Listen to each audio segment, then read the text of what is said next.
একজন ইহুদিদের মেয়েটি এসে আম্মা জান আয়েশাকে বলছেন, আয়েশা রে, তুমি কিছু আমাকে ভিক্ষা দাও, আমি খেতে পাইনি, আমাকে অক্ষুধা লেগেছে, ভোগ লেগেছে।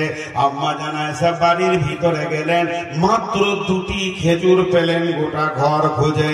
খেজুর দুটি এনে ওই যখন ভিখিরি মেয়েটার হাতে দিয়ে দিল, ইহুদি মেয়েটা খেজুরটা পাওয়ার সঙ্গে সঙ্গে দোয়া দিচ্ছেন, আয়েশা রে, তোমাকে যেন আল্লাহ কবরের আযাব থেকে মুক্তি দান করেন। আর তখন আয়েশা বলছেন, আমি অবাক হলাম, আযাবিল কবরে হাক্কান, আযাবাল কবর কি সত্য? ফাসাআলতু রাসূলুল্লাহ সাল্লাল্লাহু আলাইহি ওয়াসাল্লাম, আম্মা জান আয়েশা ফাসাআলাত আয়েশা, তো সব প্রশ্ন করলেন কে? ফাসাআলাত আয়েশা, তো আয়েশা বলছেন আমি প্রশ্ন করলাম কাকে? রাসূলুল্লাহ সাল্লাল্লাহু আলাইহি ওয়াসাল্লাম কে? ইয়া রাসূলুল্লাহ, আযাবাল কবরে কি কবরের আযাব হবে নাকি? ফাকাল রাসূলুল্লাহ সাল্লাল্লাহু আলাইহি ওয়াসাল্লাম, আযাবাল কবরে হাক্কুন, কবরের আযাব সত্য, কবরের আযাব সত্য। তখন আম্মা জান আয়েশা বলছেন, আমি দেখেছি আমি দেখেছি নবীজিকে ফাসাল্লা সালাতান ইল্লা আতাউযু বিল্লাহিল আযাবিল কবরি, এমন একটা নামাজ নাই যে নামাজের শেষে আল্লাহর নবী কবরের আযাব থেকে মুক্তি চাননি।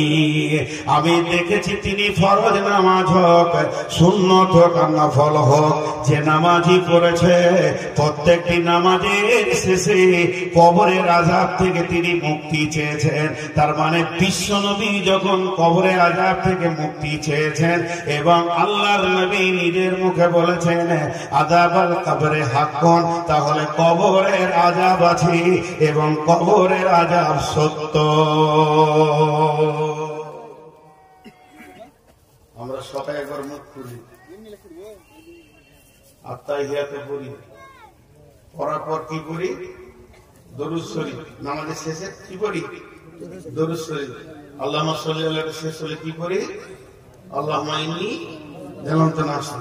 এটা শেষ হলে কি পড়ি? আল্লাহুম্মা, বলেন, আল্লাহুম্মা ইন্নী আউযু বিকা মিন আযাবিল কবরি। দেখেন, কবরের আযাব সত্য। বেঈমানরা বলছে কোরআন মানি, কি করে মানলে? আল্লাহ রাব্বুল আলামিন বলছেন কবরের আযাবের ব্যাপারে, আলহাকুমুত তাকাসুর হাত্তা যুরতুমুল মাকাবির, কাল্লা সাওফা তা'লামুন সুম্মা কাল্লা সাওফা তা'লামুন, কাল্লা লাউ তা'লামুনা ইলমাল ইয়াকিন। যখন কবরের আযাব দেখবি তোদের দৃঢ় বিশ্বাসের জ্ঞান হবে। লাতারাবুন্নাল জাহিম, তোরা জাহিম আযাবটা তখন দেখতে পাবি। সুম্মা লাতারাবুন্নাহা আইনাল ইয়াকিন, তখন চোখে দেখার বিশ্বাসটা ঘটে যাবে। সুম্মা লাতুসআলুন্না ইয়াওমাইদিন আনিন নাঈম, সেই কিয়ামতের দিন তোদেরকে প্রত্যেকটি নিয়ামতের প্রশ্ন করা হবে। কবরের আযাব হবে, জি, কবরের আযাব হবেই। কবরের আযাব থেকে মুক্তি কারণে। কিন্তু একটা প্রশ্ন থেকে গেছে, আপনাদের মনে আছে কিনা? আমার মনে আছে, কবরে যদি আযাবই হবে তো কিয়ামতের মাঠে হিসাব হবে কেন? হিসাবের আগে কার আযাব হয় বলছি, এর উত্তর দিব আপনাদেরকে। খুব মন দিয়ে শুনি, মনোযোগ, অত্যন্ত মনোযোগ দিয়ে শুনেন, প্রমাণ করবো। এটা একজন বিজ্ঞানী কি বলেছে জানেন? বলে যখন মাইয়াকে কবরে রাখা হবে, যখন প্রশ্নের উত্তর দিতে পারবেন না, তো বিশ্বনবী বলেছেন জাহান্নামের দরজা খুলে দেওয়া হবে। এবং জাহিন জ্বলবে কোরআনে বলছে। তাহলে একমাত্র 2 ফুট মাটির নিচে যদি পৃথিবীর 70 গুণ তেজ আগুনটা জ্বলে তাহলে মাটিটা চচ্চর করে শুকিয়ে যাবে। শুধু তাই নয়, ওর ওপরে হাঁড়ি দিলে ভাত হয়ে যাবে। সামান্য দুনিয়ার আগুনে ভাত হয়, আর কবরে আযাব হলে ওই মাটিটা কেন তাপ হয় না? আর শুধু তাই নয়, দ্বিতীয় প্রশ্ন করেছে, এখান থেকে আগুন যদি যায় আপনার কিনা 200 কিলোমিটার তার রাস্তাটা ঘুরতে ঘুরতে যাবে। আর হাদিসের মধ্যে আছে জাহান্নামের দরজা খুলে দেওয়া হয়, আর সেখান থেকে আগুনটা তার কবরে আসবে। তাহলে রাস্তাটাও তো জ্বলতে থাকবে।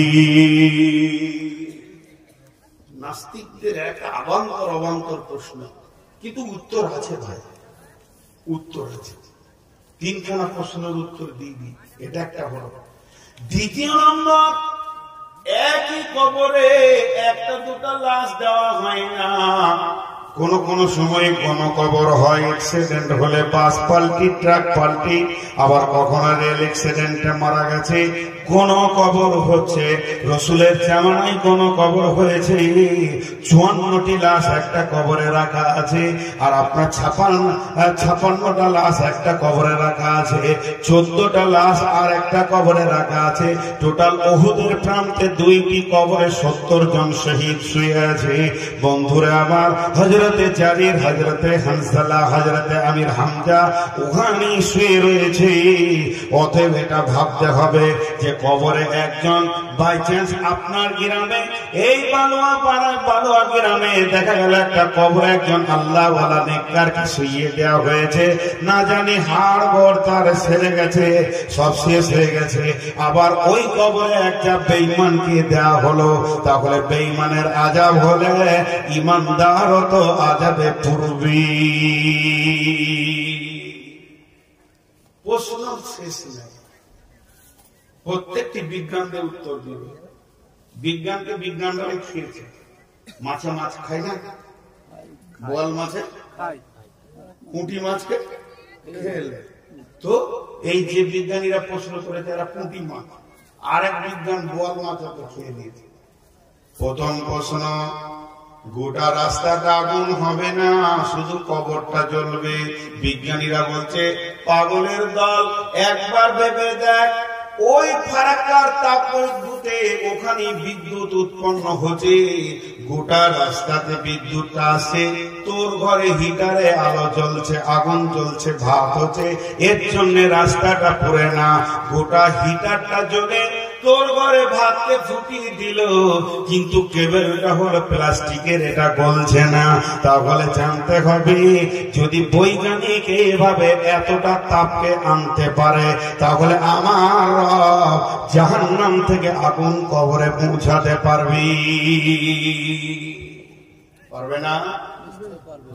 পারবে না। নাম্বার 2 প্রশ্ন, এতটা তাপ যদি হয় তাহলে উপরের মাটি কেন শুকায় না? বিজ্ঞানরা একটা কেমিক্যাল তৈরি করেছে, যে কেমিক্যালটা কোনো মানুষকে, কোনো প্রাণীকে এইভাবে যদি মেসেজ করে দেয়া হয়, 1 বোতল কেমিক্যাল নিয়ে আসেন, তারপর আমার গোটা বডিটা যেন এক তিল এক চুল বাদ না থাকে মেসেজ করে দেয়া হয়। কেমিক্যালটা যখনই মাখানো হয়ে যাবে, ওই লোকটার গায়ে একবার খালি বিদ্যুৎ লাগিয়ে দিতে হবে, 2 বার নয়, মাত্র 1 সেকেন্ড নয়, শুধু ঠেকিয়ে ছেড়ে দিলে চামড়াটা যেমন কার তেমন থেকে যাবে, চামড়া নষ্ট হবে না। আর ভিতরের বডিটা ওই সেকেন্ডের ভিতরে ছাই হয়ে একদম গুঁড়ো হয়ে যাবে। তাহলে একটা মানুষ যদি কেমিক্যাল দিয়ে ভিতরকে পুড়িয়ে ছাই করে দিয়ে দেখাতে পারে, আর ওপরটা ঠিক আছে, তো আমার রব কবরকে কাঁচা রেখে মুর্দাকে আযাব দিতে পারবি? পারবে না? জোরে বলেন। এবার বলেন, নেককার বদকার একই ভিতরে শুয়ে আছে, তাহলে আযাব হলে তো আর একজনের হবে? বলে জি না। একটা লেপের ভিতরে 2 বয়, দুই ভাই শুয়ে আছে, স্বামী স্ত্রী ধুয়ে আছে একই কম্বলের ভিতরে, দুইজন আরাম করছে। গভীর রাত্রিতে একজনকে বাগে তারছে, ঘুমিয়ে স্বপ্ন দেখছে, সে পেরেশান হয়ে ধরছে, পারছে না, একদিকে বাঘ একদিকে সাপ। আর একজন স্বপ্ন দেখছে সে নেগড়া আম খেছে, নেগড়াটা ভালো লাগছে না, ফজলি খেছে, বাগানে ঘুরছে। একই লেপের ভিতরে স্বপ্ন যদি দুই রকম হয়, একজন পেরেশান আর একজন আনন্দর উৎফুল্লে ঘুরছে, আমার রব একই কবরে 100 জনকেও দিলে যাকে আযাব দিবার তাকে দিতে পারবে, আর যাকে আনন্দ দেওয়ার তাকে দিতে পারবে।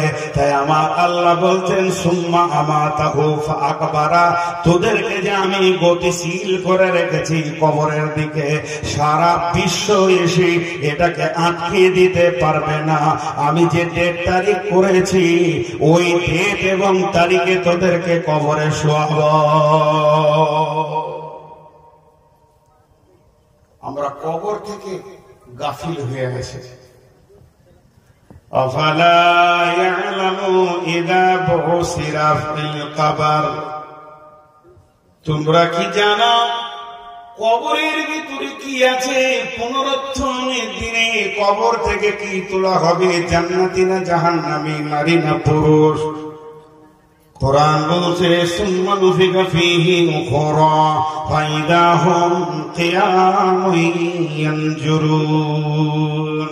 যখন দ্বিতীয় সুর ফোঁকা হবে তখন লোক দল দল কবর থেকে একদম পোকার মতো বিড়বিড় করে উঠবি। ওরা বলছে তোর হুঁশ নাই বলে এখনো বকছিস।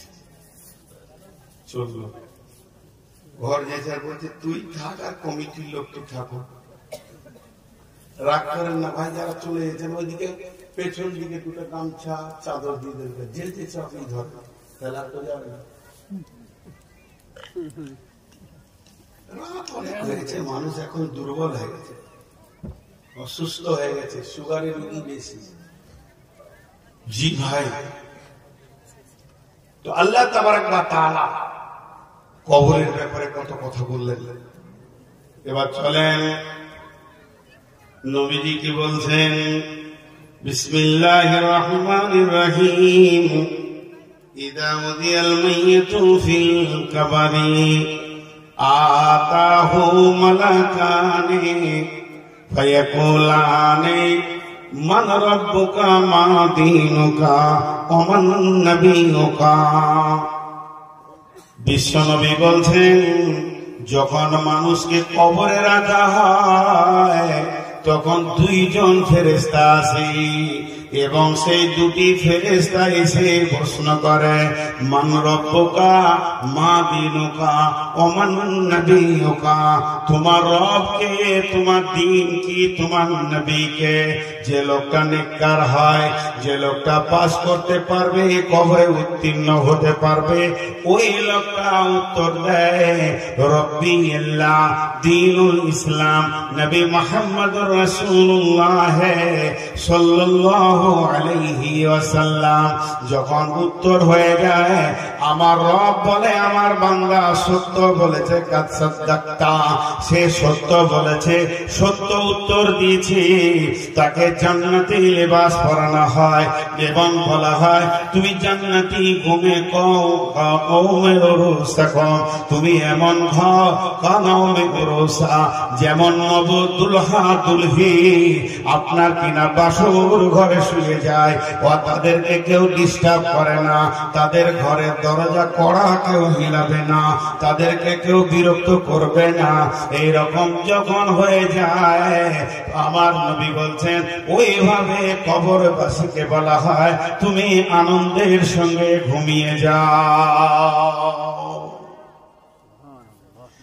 আর যে লোকটা উত্তর দিতে পারে না, যে লোকটা উত্তর দিতে পারে না, আলা আদেরি, আমি তো কিছুই জানি না, কিছুই বুঝছি না, তার জন্য জাহান্নামের পোশাক পরিয়ে দেওয়া হয়, জাহান্নামের বিছানা দিয়ে জাহান্নামের দরজা খুলে দেওয়া হয়। কিন্তু বন্ধুরে, একটা জায়গা মজার কথা, যে লোকটা উত্তর দিতে পারে তার জন্য জাহান্নামের দরজা খুলিয়ে একবার দেখানো হয়, হে আল্লাহর গোলাম, তুমি উত্তর দিতে পেরেছো, তুমি সত্য কথা বলেছ, তারপরও একবার জাহান্নামকে চোখ খুলে দেখে লাও। এটা কত কঠিন জায়গা, আগুন যেন দাও দাও করে জ্বলছে, আর একে অপরে ছিঁড়াছিঁড়ি করছে, একে অপরে লড়ালড়ি করছে। তখন ওইটা দেখে বলা হয়, তোমার আল্লাহ তোমাকে মাফ করেছে, তোমার আল্লাহ তোমাকে ক্ষমা করেছে, এখন তুমি নবদুলহার মতো শুয়ে যাও। আর যে লোকটা উত্তর দিতে পারে না তাকে এক ঝলক জান্নাতকে দেখানো হয়, আর বলা হয়, হতভাগা বদনসিব, তুমি আলেম ওলামার কথা তুমি লাওনি, তাদের কথা মাননি, তাই আজকে তোমার কঠিন আযাবে চিরদিনের কবরে শহীদ থাকতে হবে। জি ভাই, দেখেন কি কঠিন জায়গা কবর, সেখানে আপনাকে আমাকে বেরোতেই হবে, কোনো উপায় নাই, কোনো উপায় নাই। আর ওইটার নাম দিয়েছে আলামে বারজাখ, যে কথাটা বলতে গিয়ে অবকাশকাল, দীর্ঘদিন। এখন আপনার আমার প্রশ্ন হবে যে মুসলমানদের কবর দেয়, বাকি কেউ সমাধি দেয়, কেউ আবার বসিয়ে সোজা করে মাটি দেয়, কেউ পুঁতে দেয়, কেউ পুড়িয়ে দেয়, কেউ নদীতে ভাসিয়ে দেয়, হাঙ্গরে খেয়ে নেয়, মাছের ফাঁচে কেটে হয়, কুমিরে খেয়ে নেয়, বিভিন্ন রকম। কাউকে মার্ডার করে দেওয়া হলো, কাউকে পুঁতে দেওয়া হলো, বিভিন্ন রকম। ভাই, যে জায়গায় থাকবে মওতের পর উঠার আগে পর্যন্ত ওইটাই কবর, ওইটাই আলামে বারজাখ। আর প্রত্যেককে প্রশ্ন করা হবে, হিন্দুদের প্রশ্ন করা হয় না, এটা ভুল ধারণা। ওকে শ্মশানে যখন খাট শোয়ানো হবে কাঠের উপরে পোড়ানোর জন্য, তখনই সলজব হয়ে যাবে। এই তিনটে সওয়াল জবাব থেকে কোন মানুষ রেহাই পাবে না, মানুষ এবং জিন রেহাই পাবে না। সকলকে প্রশ্ন করা হবে, তাতে সে মুসলিম হোক চাই নন মুসলিম হোক, তাতে সে মুসলিম হোক চাই নন মুসলিম হোক।